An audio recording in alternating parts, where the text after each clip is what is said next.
പോകുന്നത് chicken cooker ബിരിയാണിയാണ്. Oil, അരി, മഞ്ഞപ്പൊടി, ഉപ്പ്, മഞ്ഞൾ, പച്ചമുളക്, ജീരകം, ഉപ്പ്, ടൊമാറ്റോ സോസ്,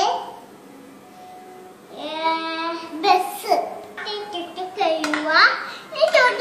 ഒരു വാട്ടിട്ട് ഒഴിച്ച് ചൂടായിക്കൊണ്ട് നമ്മൾ പാത്രം വെക്കുക. നമുക്ക് ചിക്കൻ ഇടുക. ഇട്ട് കഴിഞ്ഞാൽ നമ്മൾ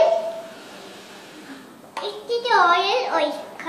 ചട്ടി നമ്മൾ ഇനി പച്ചമുളകാണ് ഇടാൻ പോണേ. പച്ചമുളക് ഇട്ട് കഴിഞ്ഞു. നമുക്ക് ടൊമാറ്റോ സോസ് ഇടാൻ പോവാണ്. നമ്മൾ ഇറച്ചി കഴിഞ്ഞിട്ടുണ്ട്. അപ്പൊ അത് ഒരു ചീമിന്റെ പോടാണ്.